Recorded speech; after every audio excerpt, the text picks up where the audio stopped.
নমস্কাৰ আপোনালোকক পুনৰ স্বাগতম জনাইছো মোৰ চেনেললৈ অন্য এটি ভিডিঅ'ৰ সৈতে। আজিৰ ভিডিঅ'টোত আমি জানিম বৃশ্চিক ৰাশিৰ লোকসকলৰ 2025 বৰ্ষটো কেনে যাব তাৰ বিষয়ে। তাৰ আগতে আমি আৰম্ভ কৰিম এটা ধুনীয়া অসমীয়া শায়েৰীৰ সৈতে। যদিহে তুমি পাৰিছা হাঁহিৰে তোমাৰ দুখ লুকুৱাব, তেন্তে বিশ্বাস কৰা জীৱনৰ ৰংগমঞ্চত তুমি এজন সফল অভিনেতা।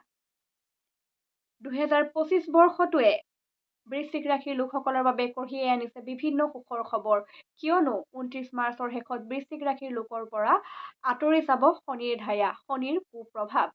গতিকে বিগত বৰ্ষত আপোনালোকে জীৱনত যিখিনি দুখ যান্ত্ৰণা কষ্ট পাইছিলে, হয়তো আপোনালোকৰ যিখিনি সম্পৰ্ক বিচ্ছেদ হৈছিলে, কোনো কাৰণ নোহোৱাকে মানুহে আপোনালোকক ভুল বুজিছিলে, মিছা বদনাম অপযশৰ সন্মুখীন হৈছিলে, সেই সকলোবোৰৰ পৰা আপোনালোকে পৰিত্ৰাণ পাব। বাৰ্ষিক কুণ্ডলী অনুসৰি এইবাৰ বৃশ্চিক ৰাশিৰ লোকৰ জীৱনত বিভিন্ন ধৰণৰ ৰাজযোগ সক্ৰিয় হ'ব। গতিকে আহক ন উদ্যমেৰে 2025 বৰ্ষটো আদৰি ল'বলৈ সাজু হওক। বিশেষকৈ এইবাৰ আৰ্থিক ক্ষেত্ৰত বৃশ্চিক ৰাশিৰ লোকসকলে বহুত ধুনীয়া সুখবৰ লাভ কৰিব পাৰিব। যিসকলে কোনো ধৰণৰ SIP অথবা ট্ৰেডিং বা মাৰ্কেটিঙত পইচাৰ বিনিয়োগ কৰিছে, তেওঁলোকৰ এইবাৰ লাভ হ'ব। লগতে যদিহে আপোনালোকৰ পইচা ফচি আছিলে, সেই পইচা আপোনালোকে এই বছৰত উদ্ধাৰ কৰিব পাৰিব। লগতে যিসকলৰ মনি ব্লকেজ আছিলে, অৰ্থাৎ যিমান কষ্ট কৰে সেই কষ্ট অনুসৰি পইচা পোৱা নাছিলে বা পইচা ফচি গৈছিলে বা কামৰ পইচা উলিয়াব পৰা নাছিলে, তেওঁলোকেও এই বছৰটো সেই পইচাখিনি লাভ কৰিব পাৰিব। লগতে নতুন আয়ৰ স্ৰোত মুকলি হ'ব। যিসকলে চৰকাৰী চাকৰিৰ কাৰণে চেষ্টা চলাই আছে, তেওঁলোকে অকণমান বেছি কষ্ট কৰিব লাগিব, তেতিয়াহে সফলতা লাভ কৰিব পাৰিব। স্বাস্থ্যৰ ফালৰ পৰা এই বছৰটো আপোনালোকৰ বাবে ভালেই যাব, বিশেষ একো অসুবিধা নাপায়।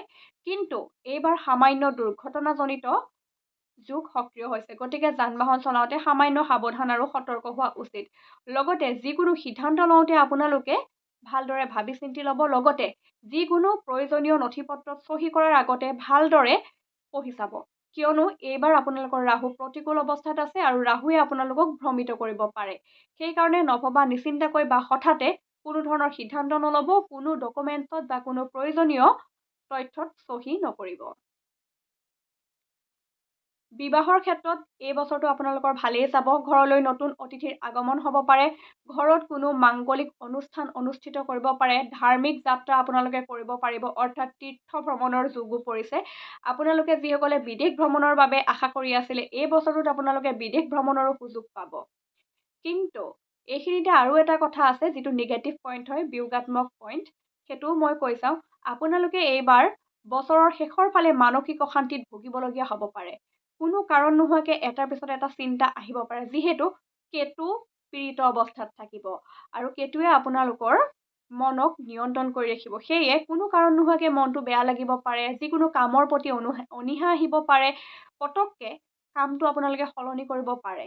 গতিকে এইখিনি ক্ষেত্ৰত আপোনালোক অকণমান সাৱধান আৰু সতৰ্ক হ'ব।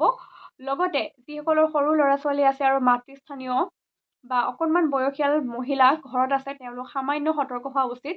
এইবাৰ তেওঁলোকে সামান্য যন্ত্ৰণা, বিষ আদিত ভুগিব পাৰে আৰু সৰু ল'ৰা ছোৱালীয়েও পৰি মেলি দুখ পাব পাৰে। গতিকে অকণমান সাৱধান হ'ব। প্ৰেমৰ ফালৰ পৰাও এই বছৰটো আপোনালোকৰ কাৰণে ভালেই থাকিব। অৰ্থৰ ক্ষেত্ৰৰ পৰাও ভালেই থাকিব। গতিকে এই বছৰটোত আপোনালোকে আগৰ কেইবছৰত যিমানখিনি অশান্তি পাইছিলে, তাতকৈ বহুত বেছি সুখপ্ৰদভাৱে কটাব পাৰিব।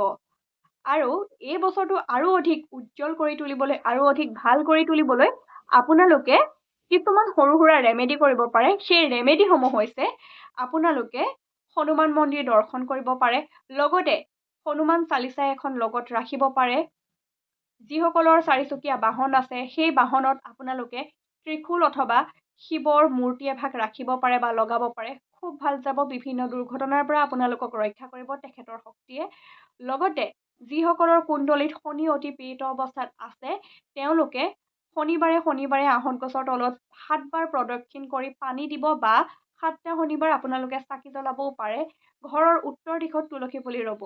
আজিলৈ ইমানেই। আগৰ ভিডিঅ'বিলাকত আমি আৰম্ভ কৰিম অন্যান্য ৰাশিসমূহৰ বিষয়ে। ধন্যবাদ।